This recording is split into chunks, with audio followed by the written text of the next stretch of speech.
اللهم صل وسلم دائما ابدا على حبیبک خیر الخلق کلهم. نعمت عامہ کا بیان. وَإِذْ قَالَ رَبُّكَ لِلْمَلَائِكَةِ إِنِّي جَاعِلٌ فِي الْأَرْضِ خَلِيفَةً. یاد کرو اس وقت کو جب تمہارے رب نے کہا فرشتوں سے بے شک میں بنانے والا ہوں زمین میں خلیفہ.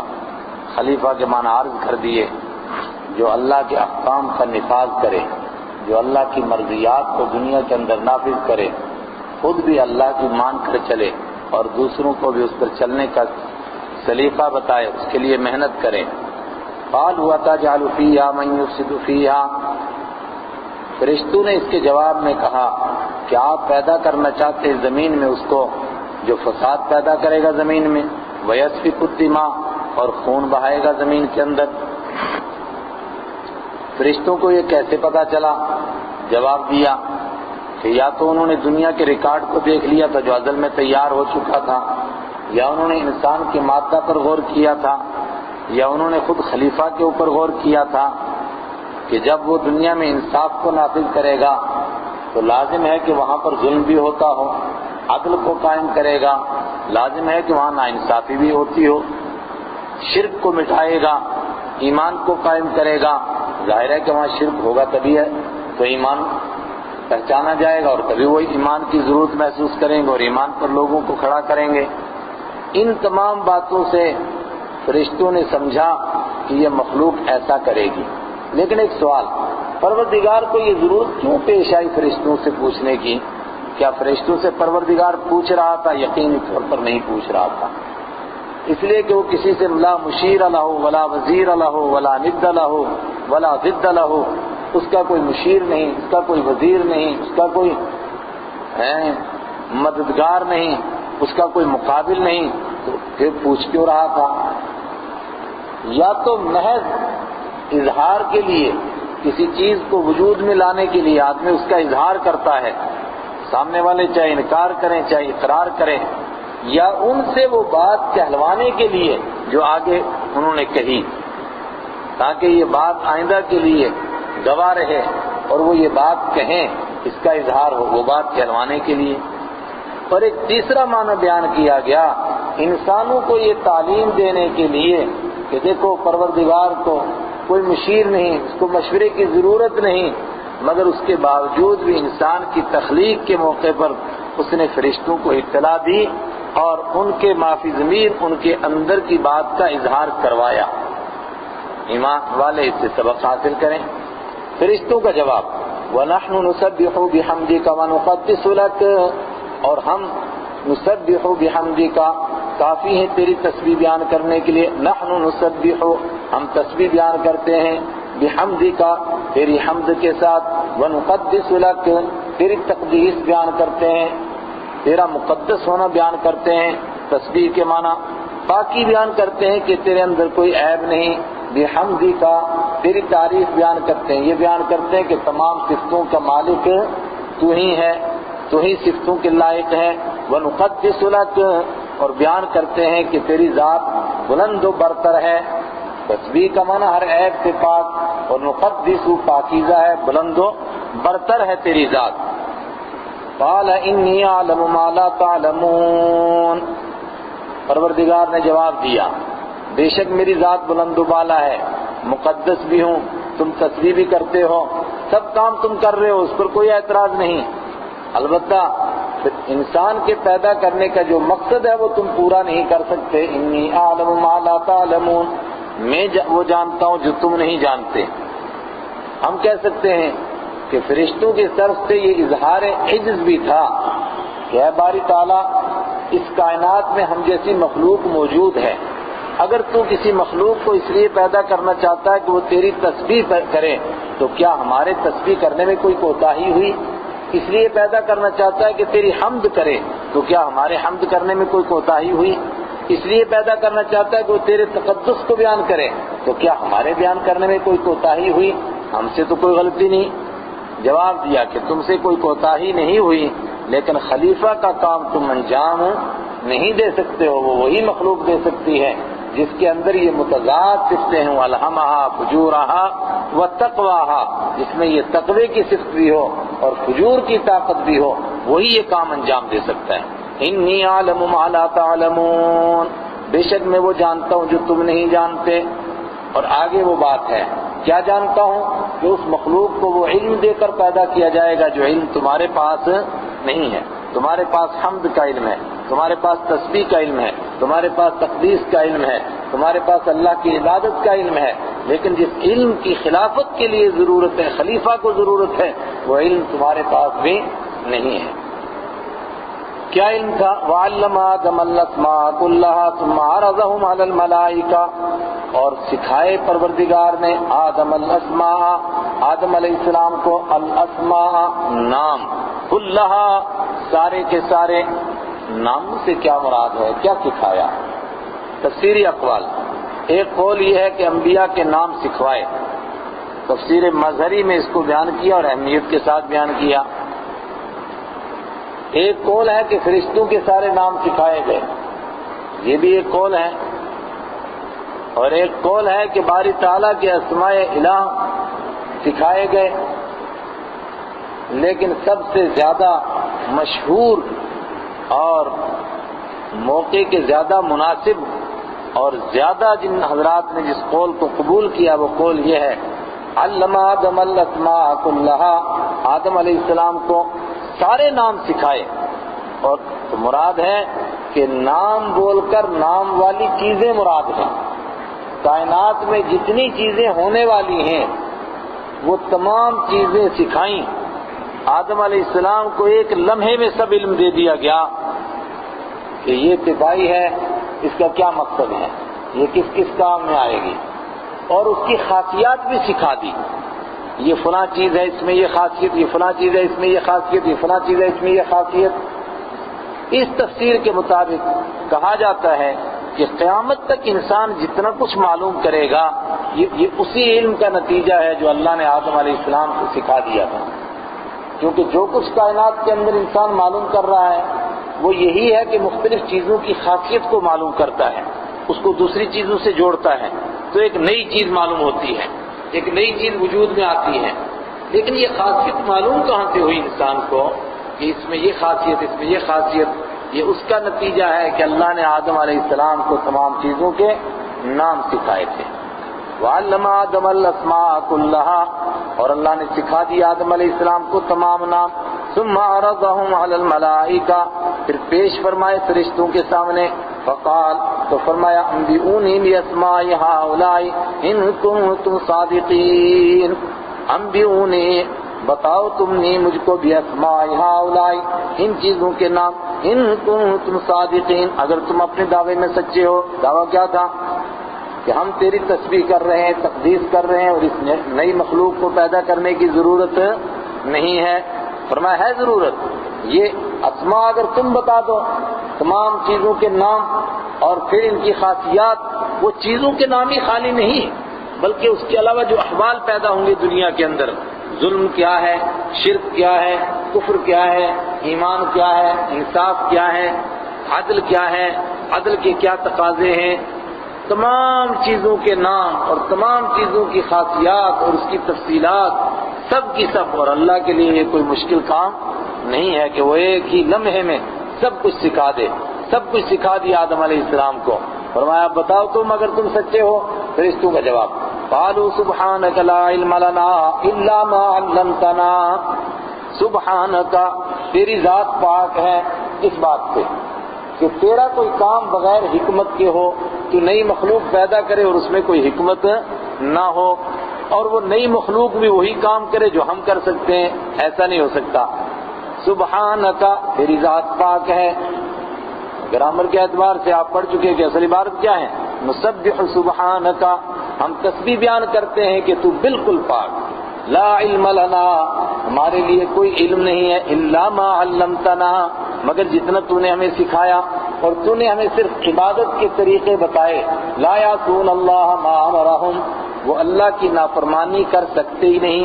ویفعلون ما یؤمرون، اور وہی کرتے ہیں جو اللہ ان کو حکم دیتا ہے. بس یہ علم تو نے ہمیں دیا وہ ہمیں معلوم ہے، باقی چیزوں کی خاصیت کیا ہے، ظلم کیا ہے، جھوٹ کیا ہے، سچ کیا ہے، فریب کیا ہے، دھوکہ کیا ہے، حقیقت کیا ہے، یہ تو نے نہ ہمیں سکھایا نہ ہمیں یہ معلوم ہے. الا ما علمتنا، مگر جتنا تو نے سکھایا۔ وہ فرشتے بھی جانتے ہیں کہ ہم عالم الغیب نہیں ہیں، علم کتنا ہے ان کے پاس جتنا اللہ نے ان کو دیا ہے۔ انک انت العلیم الحکیم، بے شک تو ہی العلیم جاننے والا ہے۔ دوبارہ غور کیجئے، ایک انکا یہ تاکید، اور دوسرے کا اور انتا ضمیر ڈبل ہوگی، کتنی تاکیدیں ہوئی؟ 2، اور تیسرے العلیم الف لام آ گیا، کتنی تاکیدیں ہو گئی؟ 3۔ اب کیا ترجمہ ہونا چاہیے؟ انکا بے شک تو، انتا تو ہی تو، العلیم تو ہی تو جاننے والا ہے، الحکیم تو ہی حکمت والا ہے۔ حکیم کیا کر کے تیرا کوئی کام حکمت سے خالی نہیں ہے۔ فعل الحکیم لا یخلو عن الحکمہ، حکیم کا کوئی کام حکمت سے خالی نہیں ہوتا ہے۔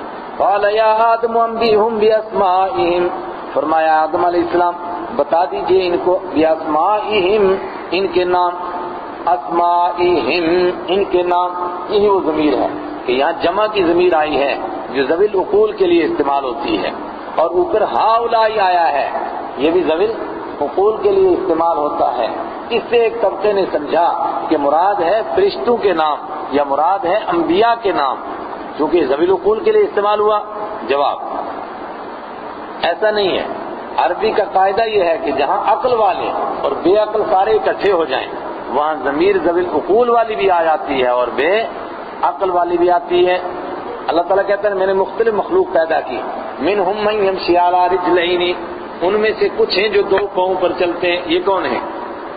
اور یار علماء انسان ہیں، ذوی العقول کے غیر ذوی العقول، لیکن ومنہم من یمشی علی 4، اور ان میں سے کچھ وہ ہیں جو 4 پاؤں پر چلتے ہیں۔ کن میں سے؟ منہم، بھائی ہم ضمیر کس کے لیے ہے؟ ذوی العقول کے لیے ہے، تو 4 پاؤں والے ذوی العقول ہیں کیا؟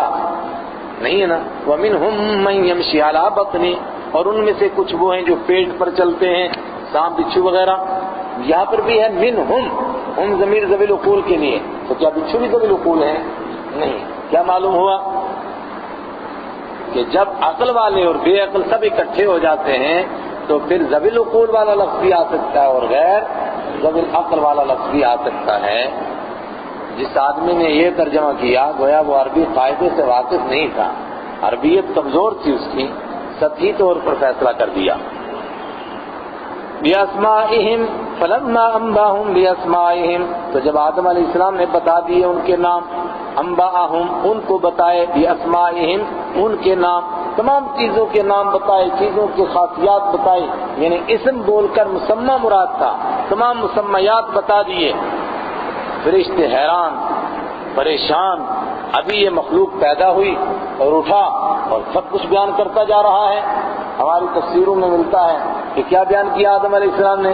کہا بیان کیا یہ کڑچھا ہے، یہ چمچہ ہے، یہ دیگچہ ہے۔ یہ آتا ہے نا پرانی تفسیروں میں، وہ کڑچھا دیگچہ چمچہ نہیں، وہ ایک مثال کے طور پر، ورنہ ظلم کیا ہے، انصاف کیا ہے، عدل کیا ہے، زیادتی کیا ہے، کفر کیا ہے، شرک کیا ہے، سیب کیا ہے، انگور کیا ہے، اس کی کیا خاصیت ہے، سب کا سب معلوم۔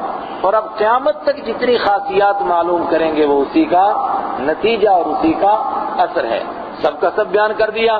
پروردگار نے فرمایا اب قال لما قل لكم اني اعلم غيب السماوات والارض، فرمایا اللہ تعالیٰ نے انی لما قل لكم، کیا میں نے تم سے کہا نہیں تھا، انی اعلم غیب السماوات والارض، بے شک میں ہی جانتا ہوں آسمان کی چھپی ہوئی چیزوں کو اور زمین کی چھپی ہوئی چیزوں کو، وَأَعْلَمُ مَا تُبْدُونَ وَمَا كُنْتُمْ تَكْتُمُونَ، اور میں ہی جانتا ہوں جو کچھ تم ظاہر کرتے ہو، وَمَا كُنْتُمْ تَكْتُمُونَ، اور جو کچھ تم چھپاتے ہو۔ اس پر ایک بحث چل پڑی کہ ظاہر کیا کرتے تھے اور چھپاتے کیا تھے۔ بھائی کچھ ظاہر کر رہے تھے اور کچھ چھپا رہے تھے۔ فرشتوں نے ظاہر کیا کیا تھا؟ ظاہر تو یہ کیا تھا کہ یہ دنیا میں جا کر فساد کرے گا، خون بہائے گا، اور اگر آپ کہتے ہیں کہ تسبیح کرے گا تو ہم کافی ہیں تسبیح لانے کے لیے۔ لیکن چھپایا کیا تھا؟ چھپایا یہ تھا، ہو سکتا ہے یہ چھپایا ہو کہ آج تک کائنات میں افضل خلائق ہم ہیں، اور اگر یہ پیدا ہوا اور اس نے پروردگار اس کو پیدا کرنا چاہ رہا ہے تو پھر افضل خلائق اشرف المخلوقات یہ ہو جائیں گے۔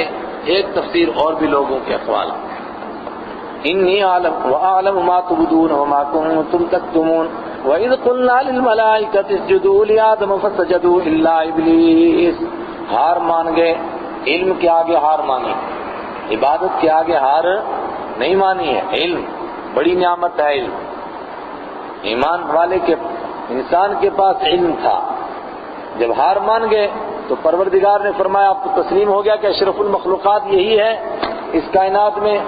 ظاہر نے جواب دیا کہ یہی اشرف المخلوقات ہے. فرمایا پھر ساری کائنات اس کو سلامی پیش کرو. جب بادشاہ کسی کو اپنا نائب مقرر کرتا ہے، ولی عہد مقرر کرتا ہے، تو وہ کہتا ہے اس کو سلامی پیش کرو. سلامی کا کیا طریقہ ہوتا ہے کہ جھک جاتے ہیں سب، تھوڑا سا اس کو سلوٹ مارتے ہیں. بنے ہوئی انی اعلم ما لا تعلمون، میں جانتا ہوں جو تم نہیں جانتے. جھک جاؤ آپ اس کے سامنے، سلامی پیش کرو. حکم ہے فرشتوں کو جھکنے کا، ابھی آگے آئے گا. ابلیس نہیں جھکا، اس کو کہا تو کیوں نہیں جھکا؟ یہاں ایک سوال پیدا ہوتا ہے کہ ابلیس کو تو جھکنے کے لیے کہا ہی نہیں تھا. اگر وہ نہیں جھکا تو اس نے غلطی کون سی کی تھی؟ میں نے اس سے پہلے اس کو رد کیا کہ جب فرشتوں کو حکم دیا تھا تو یہ خالی فرشتوں کو حکم نہیں تھا، بلکہ کس کو تھا؟ فرشتے اس وقت میں کائنات میں سب سے افضل مخلوق تھے. جب ان کو حکم ہوا تو باقی والوں کو خود بخود تھا. اس کے اندر جن بھی موجود تھے، اس کے اندر دوسری مخلوق بھی موجود تھی. لیکن اگر انکار کیا تو کس نے کیا؟ صرف جن نے انکار کیا، کسی اور نے انکار نہیں کیا. اور اس جواب کے لیے میرے پاس دلیل، میرے پاس سے مراد میری نہیں، بڑوں نے جو بیان کیا. ہم تو ناقل ہیں، صرف نقل کرتے ہیں. کیا دلیل ہے اس کی؟ شیطان نے خود اس بات کو آگے مانا ہے. پروردگار نے دوسرے مقام پر فرمایا نا، ما منعک الا تسجد، کس چیز نے تجھے منع کیا کہ تو نے سجدہ نہیں کیا؟ اذ امرتک، جب میں نے تجھ کو حکم کیا تھا. گویا شیطان مانتا تھا کہ جب فرشتوں کو حکم ہوا تو وہ انہی کو نہیں تھا، بلکہ وہ مجھ کو بھی حکم تھا، خالی فرشتوں کو نہیں تھا. اس لیے یہ سوال ہی نہیں پیدا ہوتا. قرآن کو اس کے نزول اور اس کے ان احوال میں سمجھنے کی ضرورت ہے. جب ان حالات کو آدمی دیکھتا ہے نا، یہ اشکال ہی نہیں ہوا. جب اشکال نہیں ہوا اس کا مطلب یہ کوئی سوال ہی نہیں ہے. وَإِذْ قُلْنَا لِلْمَلَائِكَةِ اسْجُدُوا لِآدَمَ، اور جب ہم نے کہا فرشتوں سے سجدہ کرو تم آدم علیہ السلام کے لیے، فَسَجَدُوا إِلَّا إِبْلِيسَ، تو سجدہ کیا مگر ابلیس نے نہیں کیا. ایک کھڑا ہو گیا آکڑ کر کے، نہیں میں نہیں جھکوں گا. قیام والا، کھڑا ہونے والا، جھکنے والا نہیں سمجھے ہیں، کھڑا رہنے والا، جھکتا نہیں ہے. لیکن آدم علیہ السلام کو سجدہ تو صرف اللہ کی ذات کو ہوتا ہے. جواب، دو جواب ہماری تفسیروں میں. ایک جواب یہ کہ لی آدم ہے، یہ لی آدم معنی میں ہے الی آدم، آدم علیہ السلام کی طرف منہ کر کے سجدہ کرو. گویا آدم علیہ السلام کو قبلہ بناؤ، کیونکہ اس وقت میں قبلہ نہیں تھا. سجدہ کس کو کرنا ہے؟ اللہ کو. اور خالی آدم علیہ السلام کیا بنیں گے اس کے لیے؟ قبلہ. اور دوسرا جواب، سجدے سے مراد سجدہ عبادت نہیں تھا، سجدہ عبادت نہیں تھا، بلکہ صرف سجدہ تعظیمی تھا، عظمت کا اظہار کرنا تھا. لیکن اس کے لیے بھی تمام مفسرین نے کہا کہ سجدے سے مراد پیشانی کو زمین پر رکھنا نہیں، بلکہ سجدے سے مراد خالی کیا ہے؟ صرف تھوڑا سا جھکنا مراد ہے. ذرا جھک کر کے اظہار کرو کہ اشرف المخلوقات آدم ہیں، تم اشرف المخلوقات نہیں ہو. جلالین کے الفاظ بار بار آپ نے پڑھے، سجود الانحناء، تھوڑا جھکنے والا سجدہ. اگر سجدہ جھکنے والا بھی تھا مگر وہ اس زمانے میں تھا. رسول پاک صلی اللہ علیہ وسلم کے زمانے میں شرک کے تمام دروازوں پر بین لگ گیا تو سجدہ تعظیمی پر بھی بین لگ گیا. اب کسی کے لیے سجدہ تعظیمی کرنا بھی درست نہیں ہے. آج ایک بھاری طبقہ قبروں کو سجدہ کر رہا ہے، کوئی اپنے بڑوں کو سجدہ کر رہا ہے، کوئی کسی کو سجدہ کر رہا ہے. کم سے کم دین سے تو یہی ثابت ہوتا ہے قرآن اور حدیث سے کہ جو غیر کے سامنے جھکے دین میں کوئی اس کا حصہ باقی نہیں رہتا ہے، چاہے وہ کسی کے آگے بھی جھکے. ابا، اس نے انکار کیا، واستکبر، اور وہ اکڑ گیا، وکان من الکافرین، اور وہ تھا کافروں میں سے. دو ترجمہ، ایک یہ کہ پہلے ہی اندر سے نافرمان تھا، جو عبادت کر رہا تھا اس کے بیچ میں اس میں تکبر موجود تھا، اور جو عبادت کے لیے عاجزی کی ضرورت ہے وہ اس کے پاس موجود نہیں تھی، پہلے سے چھپا ہوا کفر تھا، آج سجدہ نہ کیا تو اس کے کفر کا اظہار ہو گیا۔ اور دوسرا کان من الکافرین، ای سارا من الکافرین، اب تک تو تھا عبادت گزار لیکن آج ہو گیا کافروں میں سے، نافرمانوں میں سے۔ قُلْنَا يَا آدَمُ وَقُلْنَا يَا آدَمُ اسْكُنْ أَنْتَ وَزَوْجُكَ الْجَنَّةَ وَكُلَا مِنْهَا رَغَدًا حَيْثُ شِئْتُمَا وَلَا تَقْرَبَا هَٰذِهِ الشَّجَرَةَ فَتَكُونَا مِنَ الظَّالِمِينَ۔ ایک قصہ پورا ہوا، ابلیس راندہ درگاہ ہو گیا، ابلیس کا کیا ہوا یہاں نہیں بیان کیا، دوسری جگہ بیان کیا فَاخْرُجْ إِنَّكَ مِنَ الصَّاغِرِينَ، نکل جا یہاں سے، تو راندہ درگاہ ہے۔ اور اسی موقع پر اس کو جنت سے نکال دیا گیا، اسی موقع پر بس جنت سے نکل گیا وہ۔ اور اس جنت سے کون سی جنت مراد تھی؟ جو مرنے کے بعد قیامت کے بعد انسانوں کو ملے گی وہ جنت، یا اس سے کوئی اور جنت مراد تھی؟ اہل سنت والجماعت کا یہی عقیدہ ہے کہ جنت وہی ہے جس میں اس وقت میں رہ رہے تھے، مرنے کے بعد قیامت کے بعد جو فیصلہ ہوگا وہ وہی جنت ملے گی۔ ایسا نہیں ہے کہ وہ کوئی اور جنت تھی اور قیامت کے بعد کسی اور جنت کا فیصلہ ہوگا۔ نکال دیا گیا شیطان وہاں سے، اور شیطان کا وہ سوال کہ مجھے تھوڑا سا موقع دیا جائے وہ آ رہا ہے 8ویں پارے میں، وہیں عرض کریں گے انشاءاللہ۔ شیطان نکل گیا، آدم علیہ السلام جنت میں رہ گئے۔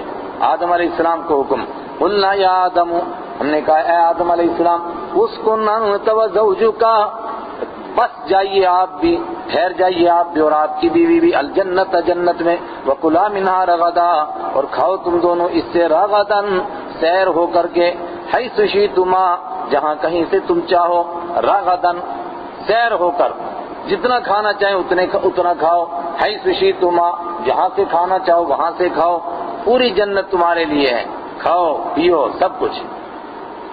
حضرت آدم علیہ السلام تو پیدا ہوئے، لیکن انت و زوجک، بیوی کہاں سے آئی؟ سیاستہ کی روایت ہے، آپ نے پڑھی ہوگی کہ حضرت آدم علیہ السلام پیدا ہوئے مگر اکیلے تھے، اور اکیلے پن میں جو اداسیت ہوتی ہے وہ اداسی ان پر بھی موجود تھی، پروردگار نے ان کے لیے ان کی بیوی کو پیدا کیا۔ حدیث کے الفاظ تو یہی ہیں کہ ان کی پسلی سے پیدا کیا، اور وہ بھی دائیں پسلی سے پیدا کیا کہ سوئے ہوئے تھے، اس سے ایک حصہ نکالا، اس سے ان کے لیے بیوی کو بنا دیا حضرت حوا علیہ السلام کو۔ لیکن علماء اس کی تشریح کرنے میں دو قسم پر ہیں، ایک کہتے ہیں کہ دائیں پسلی سے پیدا کرنے سے مراد ہیں کہ اس کے لیے بیوی پیدا کی اور اس کے مزاج میں ایک ٹیڑھ سا رکھا، جیسا کہ پسلی میں ٹیڑھ ہوتا ہے۔ اللہ کے حبیب فرماتے ہیں تم ٹیڑھی پسلی سے پیدا ہوئی، یعنی تمہارے اندر ٹیڑھ موجود ہے، مزاج ہی تمہارا ایسا ہے۔ پھر فرمایا اور مردوں کو کہ عورت ٹیڑھی پسلی سے پیدا ہوئی، اگر تم سیدھا کرنا چاہو گے تو توڑ دو گے، سیدھا نہیں ہو سکتی ہے یہ، اور اگر چھوڑ دو گے تو اور ٹیڑھی ہوتی جائے گی۔ اس کا یہی طریقہ ہے کہ پیار سے محبت سے تھوڑا سیدھا کرنے کی کوششیں کرتے رہیں کہ وہ اپنے مزاج پر باقی رہے، نہ ٹوٹ جائے اور نہ زیادہ ٹیڑھی ہو جائے۔ ایک طبقہ تو یہ کہتا ہے کہ مزاج ویسا بنایا، اور ایک طبقہ کہتا ہے کہ نہیں اسی سے پیدا کیا، اور اللہ کی قدرت سے کوئی بعید نہیں، اور ظاہری الفاظ اسی کا ساتھ دیتے ہیں۔ دونوں سے فرمایا تم جنت میں بس جاؤ اور اس میں سے کھاؤ پیو، ولا تقربا هذه الشجرہ، لیکن اس درخت کے قریب مت جاؤ۔ یہ کون سا درخت تھا؟ خواہ مخواہ کی بحث ہے، کوئی کہتا ہے فلاں درخت، کوئی کہتا ہے فلاں درخت، حدیث میں اس کی کوئی وضاحت نہیں، قرآن میں کوئی وضاحت نہیں، کوئی بھی درخت ہو سکتا ہے، وہ تو مقصود خالی اتنا ہے کہ آزمائیں کہ یہ اس درخت سے رکتے ہیں یا نہیں رکتے ہیں۔ ہمارے یہاں گندم کے دانہ مشہور ہے اور دوسرے کو یہاں انگور مشہور ہے، اور بھی کچھ ہو سکتا ہے، اللہ بہتر جانے۔ ولا تقربا هذه الشجرہ، مت قریب جاؤ اس درخت کے، فتکونا من الظالمین، اگر تم جاؤ گے، فاسببیہ ہے، یہ کس کے معنی میں ہوتا ہے کہ ان تقربا، اگر تم قریب ہوئے، فتکونا تو تم ہو جاؤ گے من الظالمین، ظلم کرنے والوں میں سے۔ یہ جملہ پوشیدہ رہتا ہے یہاں، قریب نہیں جانا، اگر قریب ہو جاؤ گے تو ظلم کرنے والے۔ ظلم کا مطلب، ظلم کس کو کہتے ہیں؟ وضع الشیء فی غیر محلہ، محل کیا تھا کہ وہ کھائیں جن کو کھانے کے لیے کہا، اور غیر محل کیا ہے کہ وہ کھا لیا جس کے کھانے کی اجازت نہیں تھی۔ فَأَزَلَّهُمَا الشَّيْطَانُ عَنْهُمَا عَنْهَا فَأَزَلَّ تو پھسلا دیا، ذل یذل پھسلنا، اذل یذل پھسلانا، پھسلا دیا، اور دوسرے مقام ہے ان کے مرتبے سے ان کو نیچے کھینچ لایا شیطان، عنہا فاخرجہما تو نکالا شیطان نے ہما ان دونوں کو مما کانا فیہ جس چیز میں وہ دونوں تھے، وقلنا اور ہم نے کہا اہبطوا بعضکم لبعض عدو اترو یہاں سے، تم میں سے بعض کا دشمن ہے، آپ جنت میں نہیں رہ سکتے، وَلَكُمْ فِي الْأَرْضِ مُسْتَقَرٌّ وَمَتَاعٌ إِلَىٰ حِينٍ اور تمہارے لیے زمین میں مستقر ٹھہرنے کی جگہ ہے، ٹھہرنے کا ایک وقت ہے، وَمَتَاعٌ اور زندگی حاصل کرنے کا سامان ہے، إِلَىٰ حِينٍ ایک مدت تک۔ غور فرمائیے، توجہ، قرآن پاک کے نازل ہونے سے پہلے جتنے آسمانی صحیفے تھے لوگوں نے اس میں تحریف کی تھی۔ اس تحریف کا ایک حصہ یہ بھی تھا کہ تورات اور انجیل میں بھی یہ قصہ مشہور ہے، لیکن لوگوں نے اس میں کیا تحریف کی تھی کہ اصل میں شیطان نے وسوسہ ڈالا تھا حضرت حوا علیہ السلام کے دل میں، اور انہوں نے تیار کیا تھا آدم علیہ السلام کو۔ اور پھر کیسے وسوسہ ڈالا تھا؟ شیطان تو وہاں سے نکالا گیا تھا، تو مشہور ہے کہ شیطان نے مور کے پاؤں پکڑ لیے تھے اور وہ جنت میں داخل ہوا تھا، اور پھر جا کر وسوسہ ڈالا تھا۔ قرآن نے اس میں سے کسی چیز کو بیان نہیں کیا۔ اور وسوسہ کہتے کس کو ہیں؟ دور سے رہ کر کے کسی کے دل میں کوئی خیال پیدا کرنا۔ حسن بصری کا یہ قول ہماری تفسیروں میں موجود ہے کہ شیطان دنیا میں ہی تھا، لیکن یہاں سے رہ کر اس نے جنت میں آسمانوں کے اوپر حضرت آدم علیہ السلام کے دل میں وسوسہ ڈالا، دنیا سے رہ کر جنت میں وسوسہ ڈالا۔ اب پورے کا پورا قصہ کوئی اس کو بیان کرنے کی ضرورت نہیں ہے۔ دوسرے، پہلے آدم علیہ السلام کو نہیں بلکہ حضرت حوا کو گمراہ کیا، گمراہ ان کو پھسلایا، گمراہ یعنی راستے سے ذرا ہٹایا، اور پھر انہوں نے آدم علیہ السلام کو تیار کیا۔ ایک زمانے تک ایسا ہی بیان ہوتا رہا، اور اس سارے قصے کا الزام صرف عورت کے کھاتے میں رہا، اور اسی کی بنیاد پر عورت کو لوگ طعنہ دیتے رہے۔ قرآن پاک نے عورتوں پر احسان کیا آ کر کے اور بیان کیا کہ ایسا نہیں ہوا۔ جنت میں رہنے کا حکم آدم علیہ السلام کو اکیلے نہیں تھا بلکہ ان کے ساتھ ان کی بیوی کو بھی تھا، اور کلا منہا وہاں سے کھانے کا حکم خالی حضرت آدم علیہ السلام کو نہیں تھا بلکہ کلا دونوں نہ پڑھو نا بھائی، دونوں کھاؤ۔ اور اس درخت سے دور رہنے کا حکم صرف آدم علیہ السلام کو نہیں تھا بلکہ ولا تقربا کن کو تھا؟ دونوں کو حکم تھا۔ اور پھر شیطان نے وسوسہ جو ڈالا وہ ایک کے دل میں ڈالا نہ، دونوں کے دل میں ڈالا۔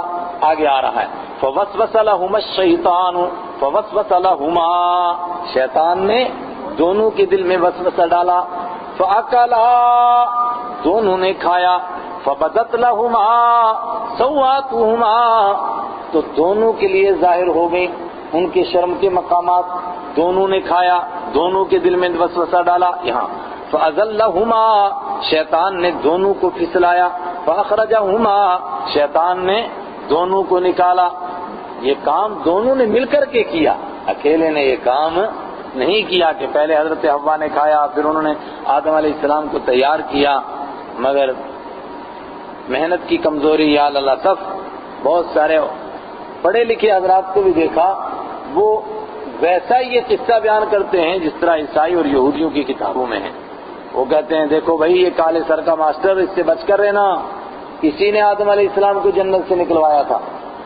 میرا ایک دوست مجھ سے ملنے کے لیے آیا پریشانیوں میں، اس کی اہلیہ ساتھ تھی، بے پردگی کا ہمارے یہاں ماحول ہے، تو میں نے اشارہ کیا کہ بھئی ہٹ کر کے بیٹھے، تو میں نے پوچھا کہ یہ آپ کے ساتھ آپ کی بہن ہے؟ تو اس نے جواب دیا جی کہاں بہن ہے یہ وہ جنت سے نکالنے والی مصیبت بانو ہے۔ دیکھیے وہ اس کے ذہن میں بھی کیا بسا ہوا کہ جنت سے نکال کر یہی لائی ہے۔ قرآن کیا کہتا ہے؟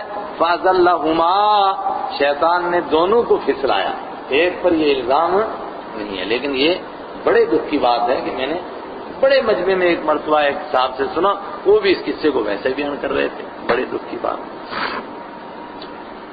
وَقُلْنَا اهْبِطُوا بَعْضُكُمْ لِبَعْضٍ عَدُوٌّ، شیطان نے پھسلایا.